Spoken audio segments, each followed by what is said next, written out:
Good evening friends. पुन्हा एकदा श्रीरंग चव्हाण या आपल्या आवडत्या यूट्यूब चॅनलवर सर्वांचे स्वागत करतो.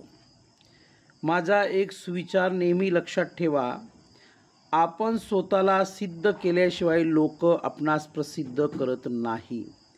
त्यासाठी इंग्रजी बोलण्यासाठी, लिहिण्यासाठी, वाचण्यासाठी व इंग्रजी या विषयात उत्तम वक्ता होण्यासाठी अगोदर आपल्याला सर्वांना आपल्या मनातून नैतिक भीती दूर करावी लागेल.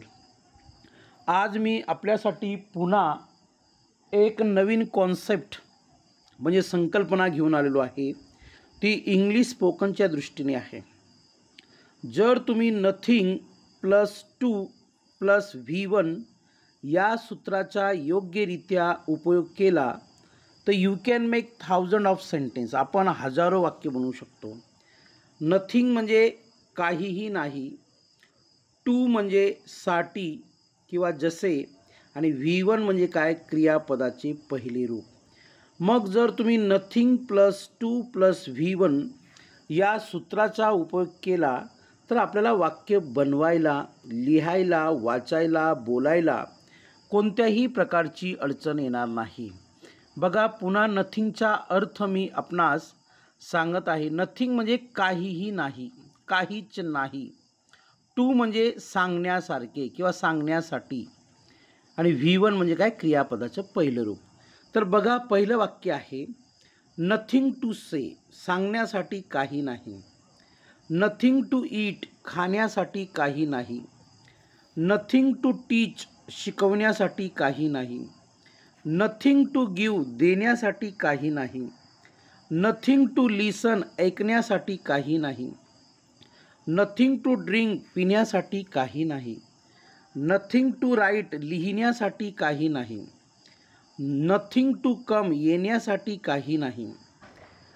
नथिंग टू शेअर, वाटण्यासाठी काही नाही. नथिंग टू अवॉइड, टाळण्यासारखे काही नाही किंवा टाळण्यासाठी काही नाही. तर लक्षात घ्या, ह्या वाक्यांचा आपण दैनंदिन व्यवहारामध्ये, डे टू डे लाईफमध्ये उपयोग करू शकतो. आता मी आपल्यासाठी जी काही 8 ते 10 वाक्य या सूत्रानुसार बनवून दाखवलेली आहेत, तर या नथिंग +2 आणि आपल्या मनाने आपल्याला जे माहिती असेल V1, त्या योग्य त्या V1 म्हणजे क्रियापदाच्या मुख्य रूपाचा वापर करून आपण वाक्य बनवू शकतात.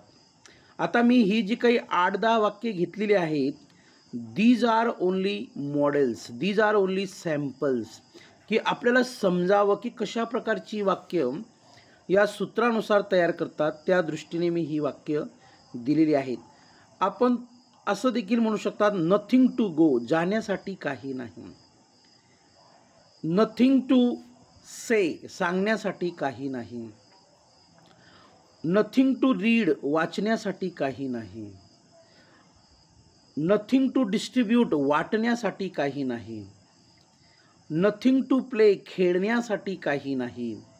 तर अशा प्रकारची अनेक वाक्य आपण बनवू शकतात. फक्त या दिलेल्या सूत्राचा आपल्याला योग्य उपयोग करता आला तर अशी छोटी छोटी वाक्य आपण बोलू शकतो. कारण की काय आहे, इंग्रजीचा भरपूर सराव केल्याने आपण इंग्रजीत बोलू शकतो. त्यासाठी योग्य तो सराव करणं फार महत्त्वाचं आहे. पुन्हा सांगतो, नथिंग म्हणजे काहीही नाही, टू म्हणजे सारखे किंवा च्यासाठी, आणि V1 म्हणजे काय, क्रियापदाचं पहिलं रूप. नथिंग टू सीट, बसण्यासाठी काही नाही, म्हणजे खुर्ची नाही, बरोबर, सोफा नाही, वगैरे वगैरे. नथिंग टू ईट, खाण्यासाठी काहीही नाही, मला भूक लागली होती, पण नथिंग टू ईट, खाण्यासाठी काही नाही. नथिंग टू टीच, शिकवण्यासाठी काही नाही, म्हणजे मला पुस्तकांची आवश्यकता होती किंवा नोट्सची आवश्यकता होती, पण शिकवण्यासाठी काही नाही. नथिंग टू गिव, देण्यासाठी काही नाही, माझ्याजवळ काहीच नाही तर माझ्यासाठी मी देऊ शकत नाही. नथिंग टू लिसन, ऐकण्यासाठी काही नाही, म्हणजे माझ्याकडे मोबाईल नाही, रेडिओ नाही, माझ्याकडे TV नाही, तर मी काय ऐकू, काय पाहू, कोणता व्हिडिओ बघू, वगैरे वगैरे. नथिंग टू ड्रिंक, पिण्यासाठी काही नाही, म्हणजे घरात पाणी संपलेलं आहे किंवा इतर काही गोष्टी नाही आहेत की जे आम्ही पिऊ शकतो. नथिंग टू राईट, लिहिण्यासाठी काही नाही. म्हणजे माझ्याकडे एकही विषय नाही की मी त्याच्यावर व्यक्त होऊ शकतो, प्रेझेंटेशन देऊ शकतो किंवा लिहू शकतो. नथिंग टू कम, येण्यासाठी काही नाही. म्हणजे कोणत्याही प्रकारची वाहने नाहीत. नथिंग टू शेअर, माझ्याकडे असं काही नाही की ते मी वाटू शकतो. नथिंग टू अवॉइड, टाळण्यासारखं काही नाही. तर by this way you can make thousands of sentence to develop your communication skill. आपलं कम्युनिकेशन स्किल इम्प्रूव्ह करण्यासाठी, आपलं इंग्लिश स्पीकिंग इम्प्रूव्ह करण्यासाठी या सूत्राचा उपयोग करून आपण हजारो वाक्य बनवू शकतात. मला या वाक्याच्या माध्यमातून आपल्याला संदेश व मेसेज करायचा आहे. तर हा व्हिडिओ आवडला असेल तर लाईक करा, शेअर करा, सबस्क्राईब करा आणि अशा छोट्या वाक्यांनी इंग्रजी बोलण्याचा सराव करा. एक दिवस निश्चितच आपण चांगल्या प्रकारे अतिशय उत्कृष्ट इंग्रजी बोलू शकतो. धन्यवाद. थँक्यू.